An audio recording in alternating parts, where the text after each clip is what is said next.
정원의 역사, 자크 분우와 메시아, 페이지 22.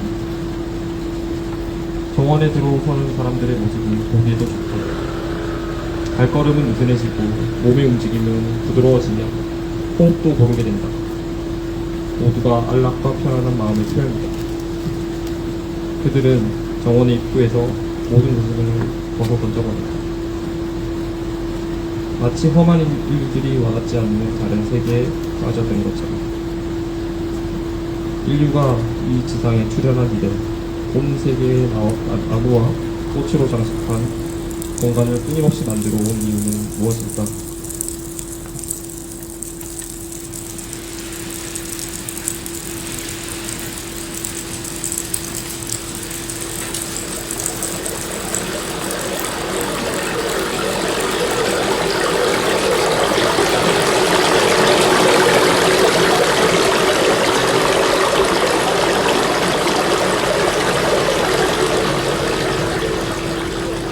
묘사의 기술, 마크 도티, 말로 그린 세상, 페이지 11. 눈에 보이는 것을 말로 표현한다는 건 단순한 얘기처럼 들린다. 그러나 단풍 든 사사프라스 잎사귀의 색조나 어느 8월의 아침에 햇살에 반사되어 반짝이는 바다, 또는 당신의 눈을 빤히 들여다보는 누군가를 보고 내면에서 끓어오르기 시작하는 욕망을 표현할 단어를 찾으려 해보면 우리가 보는 모든 것이 손에 잡히지 않으며 모호하고 이해하기 어렵다는 사실이 이미 분명해진다. 수전 미첼이 말한 것처럼 세상은 약삭빠르고 붙잡히려 하지 않는다.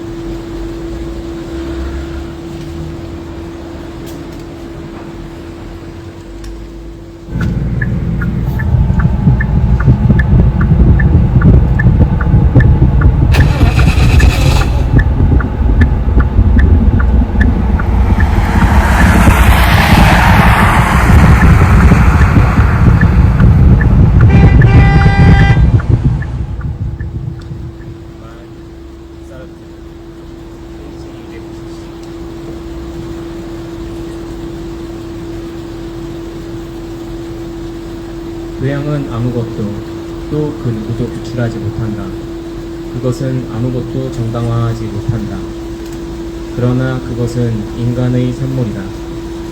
인간은 그 속에 자기를 투사하고 거기서 제 모습을 알아본다. 오직 이 비판적 거울만이 인간의 모습을 보여준다.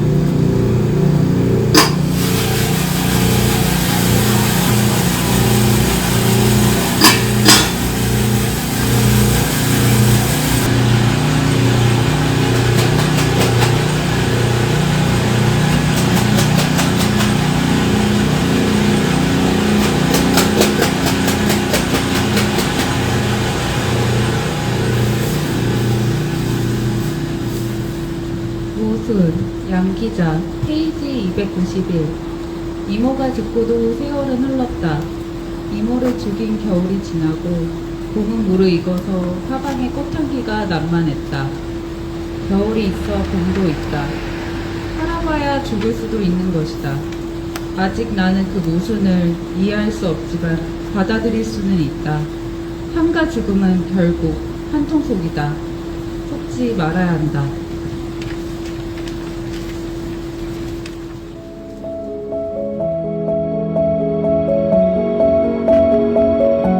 너의 사랑은 내 것이어야만 해.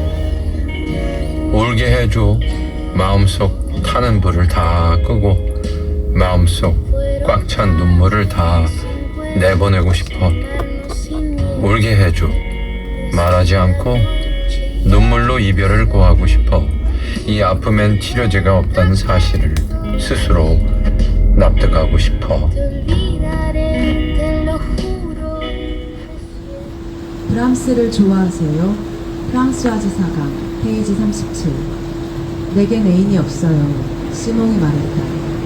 그럼 오늘 아침에 그 여자, 대체 그 여자 이름이 뭐예요? 몰라요. 그건 사실이었다. 그는 그녀의 이름조차 모르고 있었던 것이다. 파리에 그가 아무것도 모르는 어떤 사람이 있다는 것, 그것은 이미 놀라운 일이었다. 아주 뜻밖이었다. 며칠이고 그의 마음대로 상상할 수 있는 어떤 사람이 파리에 있는 것이다.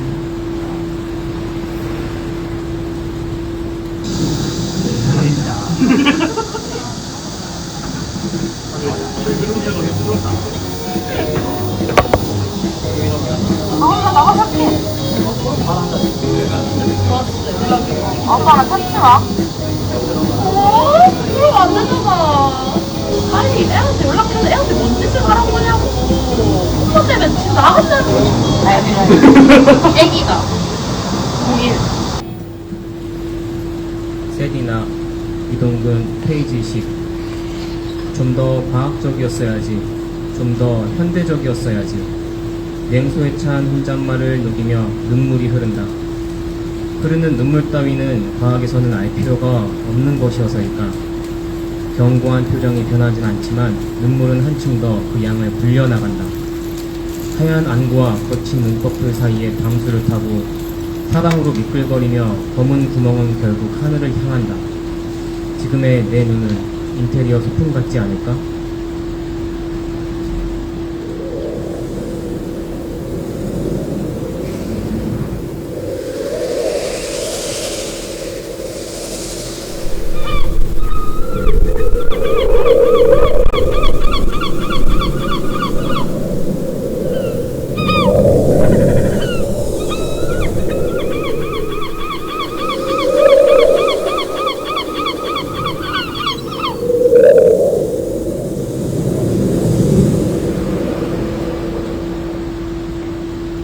갈매기의 꿈 2차 드라 페이지 55. 이런 생각을 하면서 조나단은 혼자서 미소를 지었다. 조나단은 어두운 대지를 지나 구름 위로 날아올랐고 그 빛나는 갈매기와 편대를 이루어 하늘 속으로 날아들었을 때 그는 자신의 모습도 그들처럼 빛나고 있다는 것을 알았다. 실로 그의 금빛 눈 뒤에서 항상 살고 있었던 바로 그 젊은 조나단이 거기 있었는데 겉모습은 상당히 달라져 있었다. 땅에서의 생활에 대한 기억들은 거의 사라져가고 있었다.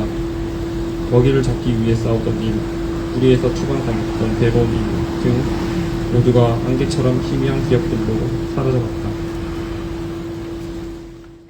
어서오세요.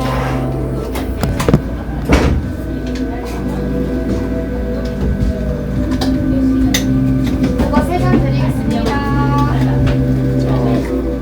아이스아메리카노 큰거 펄친 블렌드로 하나. 감사합니다. 4,000원입니다. 번호로 바꿔. 네. 뒷번호 말씀해주세요. 네. 4004. 4004요. 네. 정립해드렸습니다. 감사합니다.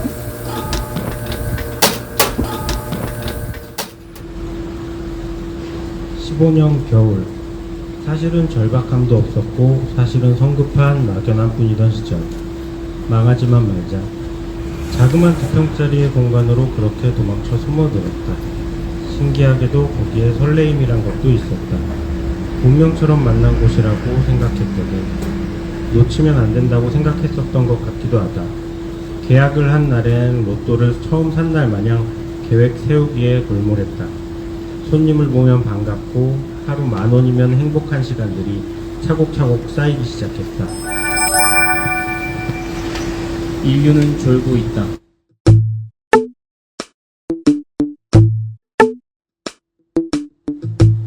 예술이란 당신을 곤욕스럽게 만드는 그 무엇이어야 한다. 사소한 이야기는 계속된다.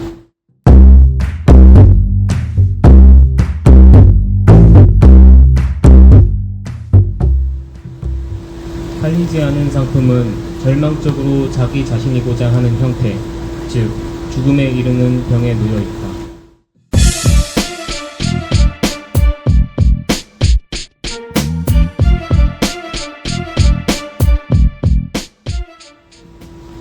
좀 구질구질하지만 현재 나의 식습관에 대해 이야기해보겠다.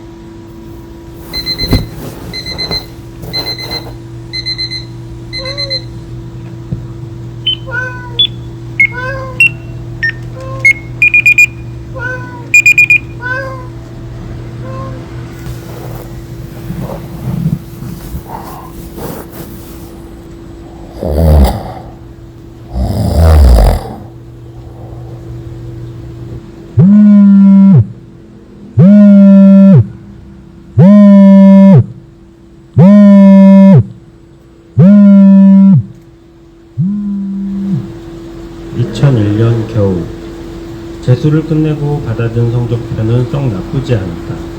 의대를 가야겠어. 미래에 대한 고민 없이 시작한 재수 생활. 그때도 절박함은 없었고 수능이 빨리 오기만을 기다렸다. 낮에 학원을 땡땡이 치고 갔던 PC방, 노래방, 비디오방. 작은 모니터 한 게임 캐릭터에 빠져들고 슬픈 노래에 공감하며 재미없는 영화를 틀어놓고 낮잠을 잤다. 꿈이 있었나?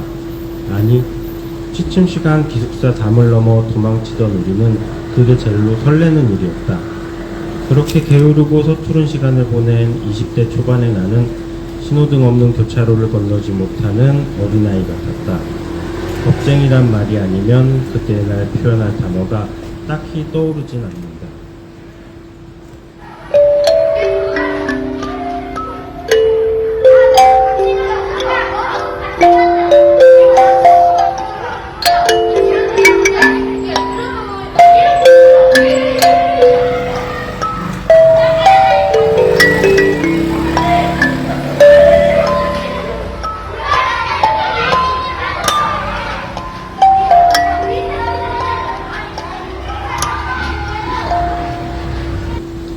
(2025년 7월 17일) 여름시간 누군가 케이스 서울 앞 계단 위에 얼음을 깨더니 사라졌다.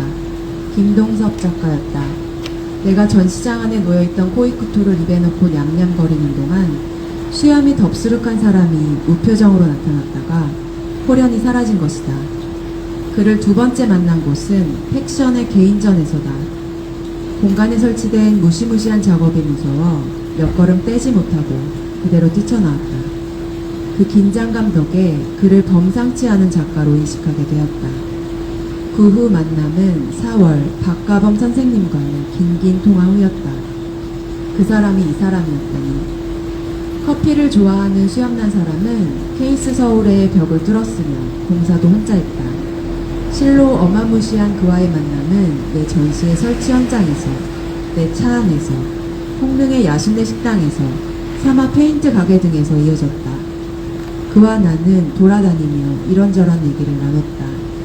그리고 나는 작가이면서 업자로 살아가는 그가 그의 삶에 대해 낭독을 한다면 어떤 모습이 될까 지속적으로 떠올려 보았던 것 같다.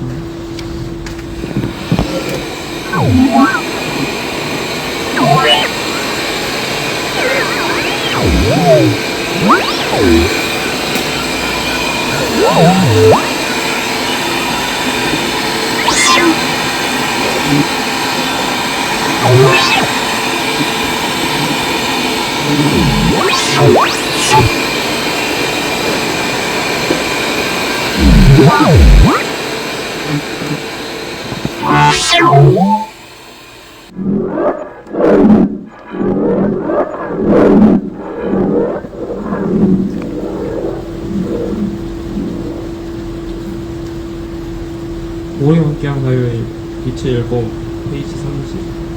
이 무렵 나는 생애 처음으로 심각하게 죽음을 목격하기도 했다. 나는 외삼촌을 정말 좋아했다. 그는 내게 음악을 느끼게 해주었고 운전을 가르쳐주었지만 여전히 얘기를 하면서 놀려대기도 했고 축구공을 가지고 함께 운동을 하던 중이었다. 그는 또 저런 어른이 되어야지 라고 말할 수 있는 유일한 사람이기도 했다. 그런 외삼촌이 44살이라는 젊은 나이에 췌장암으로 세상을 떠났다. 좋은 날이에요.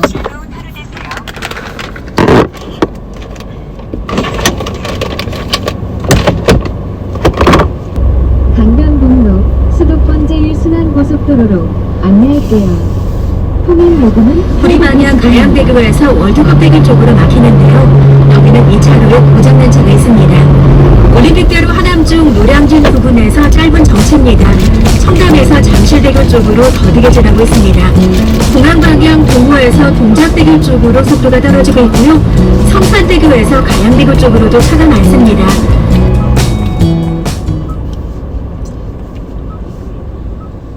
적당히 추기가 오른다. 길게 누워있는 연우터들과 하늘을 번갈아 바라본다. 당장 먹을 생각은 아니었지만 참지 못하고 포를 하나 집어 씹어본다. 아버지를 닮은 쾌한 향을 입안에 가득 담아본다. 침을 양껏 섞으니 치감이 부드럽다. 어린 시절 이렇게 아버지를 씹었을까? 기억이 잘 나질 않는다. 멍하게 정신을 놓고 있다가 다시 연필을 쥐고 괜히 끄적여 본다. 공부해야지. 아니, 한 번만 더 하늘을 보자. 이럴 때면 기다렸다는 듯이 구름에서 비행기가 흘러나오곤 했는데, 그리고 흘러나온다.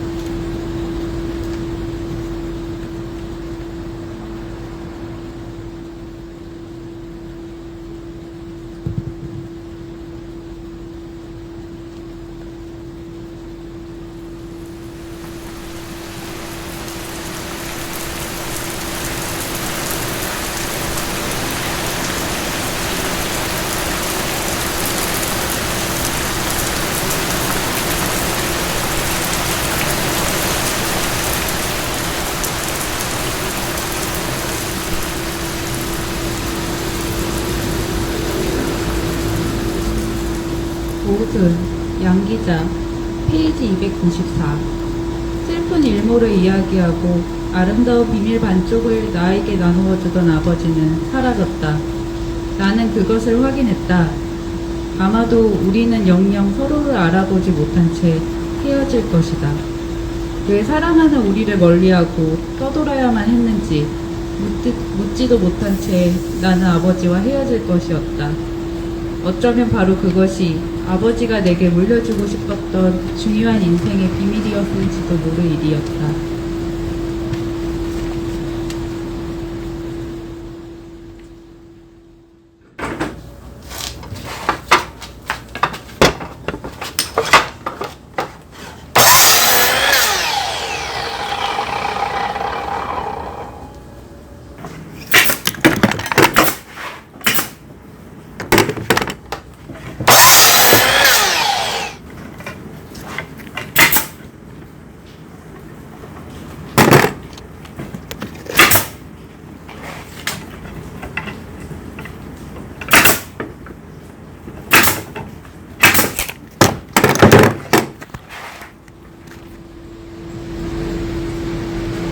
그 섬에 내가 있었네. 김영가.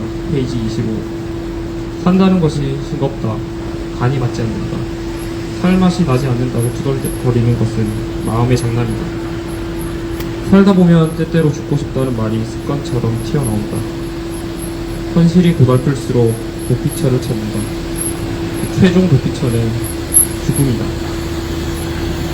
원치 않는 상황에서 최종 목적지에 도착했을 때 나는 당황했다. 불안과 두려움에서 벗어나기 위해 죽음을 잊기로 했다. 건강할 때도 긴 걷기 저승길이라는 옛말을 늘 기억했다. 아름다운 꽃이 여름을 가지 못하는 허무한 세상살이를 잊기 위해 미친 듯이 하나에만 몰입했다. 살고 싶다는 나의 기도는 사진자가 쓰였다. 누구의 관습도 받지 않고 어디에도 옮김 없이 사진을 찍는 하루하루는 자유로웠다.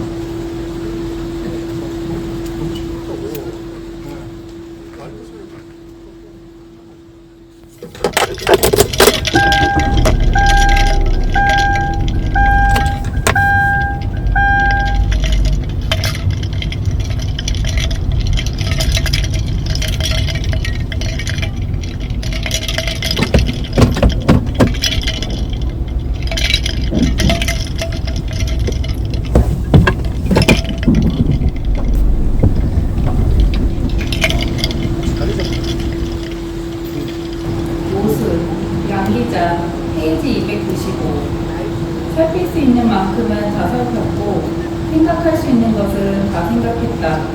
그리고 결정했다. 4월의 결혼식에 내 손을 잡아준 남자는 그래서 나영규가 되었다. 이모의 죽음이 나로 하여금 김장우의 손을 놓아버리게 만들기도 했다. 모든 사람에게 행복하게 보였던 이모의 삶이 스스로에겐 한없는 불행이었다면 마찬가지로 모든 사람에게 불행하게 비쳤던 어머니의 삶이 이모에게는 행복이었다면 그것을 나는 나영규에게서 구하기로 결심했다. 뜨거운 줄 알면서도 뜨거운 불 앞으로 다가가는 이 모순 때문에 내 삶은 발전할 것이다. 나는 그렇게 믿는다. 우이독경, 사람들은 모두 소의 길을 가졌다.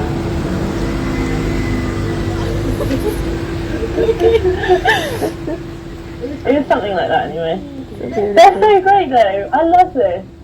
It's amazing. You can try once again or just finish it? Again. You want it again? Yeah. It wasn't, Oh, God. it wasn't sufficient, I think. Okay.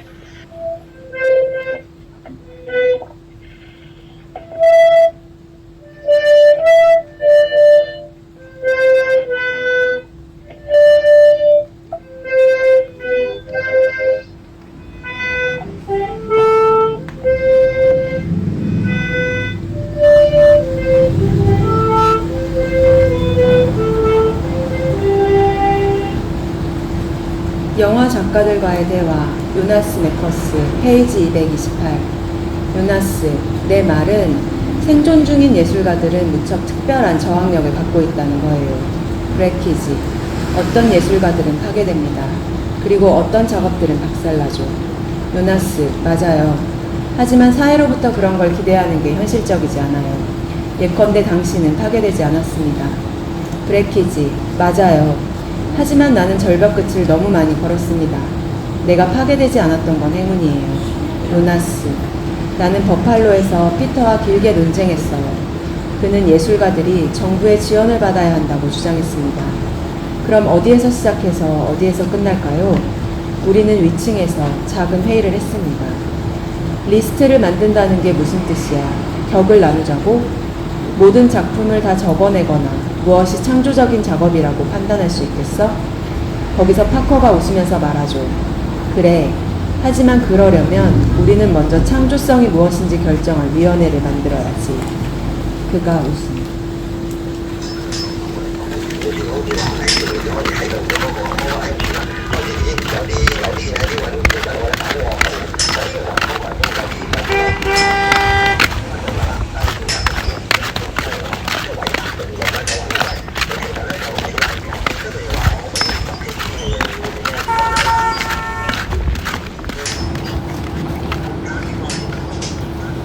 권력이란 이런 것일까? 도덕이란 무엇일까? 누군가에게 연민의 손길을 주게 하는 것은 나의 가치관과 의지를 불식시킬 수 있다. 나는 그딴 이상을 기대하지도 않는다. 아니, 없어야 한다.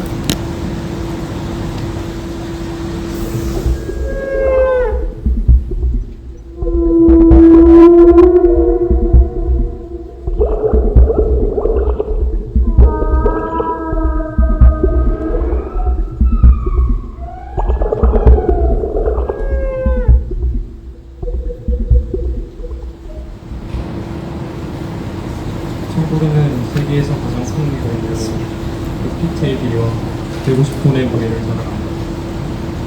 20세기 초반만 하더라도 왕국회에는 20만 마리 이상이 살고 있었지만 오늘날에는 1000마리 이하로 추진된다. 번식률이 매우 낮기 때문에 이수로는 청색고래의 묘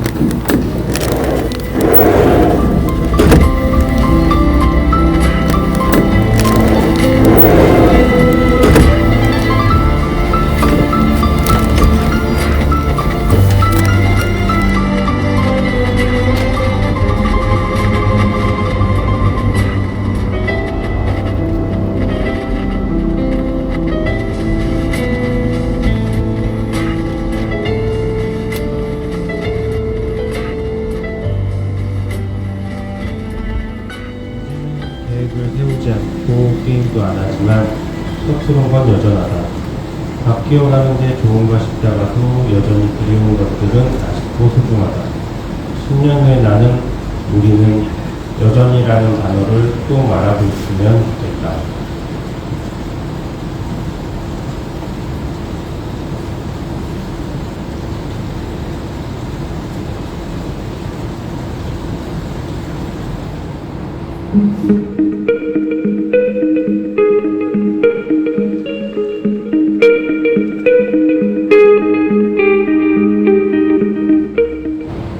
예술가가 된다는 것은 아주 긴 게임이다. 10년은 아무것도 아니다.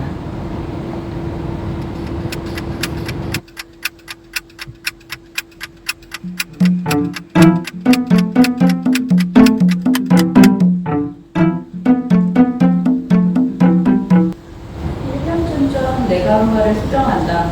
인생은 탐구하면서 살아가는 것이 아니라 살아가면서 탐구하는 것이다. 실수는 되풀이 된다.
꺼림칙한 꿈에서 깨어났을 때 자기가 침대 속에서 한 마리의 커다란 벌레로 등에 있는 것을 깨달았다. 그는 갑옷처럼 딱딱한 그에 대고 얼렁 누워있었다. 고개를 약간 쳐들자 팔 모양으로 불룩하고 마디가 져있는 갈색의 배가 보였다. 불룩한 배를 아슬아슬하게 가린 이불은 곧 벗겨질 것만 같았다. 그리고 커다란 몸뚱이에 비해 어이없을 만큼 가느다란 여러 개의 다리가 힘없이 눈앞에서 버르적거리고 있었다. 어느 날 아침 그리고리는 꺼림칙한 꿈에서 깨어났을 때 자기가 침대 속에서 한 마리의 커다란 벌레로 변해 있는 것을 깨달았다. 그는 갑옷처럼 딱딱한 등을 대고 벌렁 누워있었다. 고개를 약간 쳐들자 팔 모양으로 불룩하고 마디가 져있는 갈색의 배가 보였다. 불룩한 배를 아슬아슬하게 가린 이불이 곧 벗겨질 것만 같았다. 그리고 커다란 몸뚱이에 비해 어이없을 만큼 가느다란 여러 개의 다리가 힘없이 눈앞에서 버르적거리고 있었다. 이게 웬일일까 하고 그는 생각했다. 꿈은 아니었다. 좀 비좁긴 했지만 틀림없이 사람이 살도록 만들어진 자기 방은 아무런 일도 없다는 듯이 낮은 벽으로 둘러싸여 있었다. 옷감 벽은 너저분하게 흩어져 있는 책상 위쪽에는 그가 얼마 전에 어느 잡지 화보에서 그려놓은 훌륭한 금과 백자의 기억하는 그림이 걸려 있었다. 그것은 털모자를 쓰고 털목도리를 들은 어떤 분이 똑바로 앉아서 두 팔을 가린 묵직한 털토시를 보는 사람의 눈앞에 쳐들고 있는 그림이었다. 어느 날 아침 그레고리는 꺼림칙한 꿈에서 깨어났을 때 자기가 침대 속에서 한 마리의 커다란 벌레로 변해 있는 것을 깨달았다. 어느 날 아침 그레고리는 꺼림칙한 꿈에서 깨어났을 때 자기가 침대 속에서 한 마리의 커다란 벌레로 변해 있는 것을 깨달았다. 그는 바보처럼 깍깍한 등을 대고 벌렁 누워있었다. 고개를 약간 쳐들자 팔 모양으로 글룩하고 마디가 져있는 갈색의 배가 보였다. 글룩한 배를 아슬아슬하게 가린 이불은 곧 벗겨질 것만 같았다.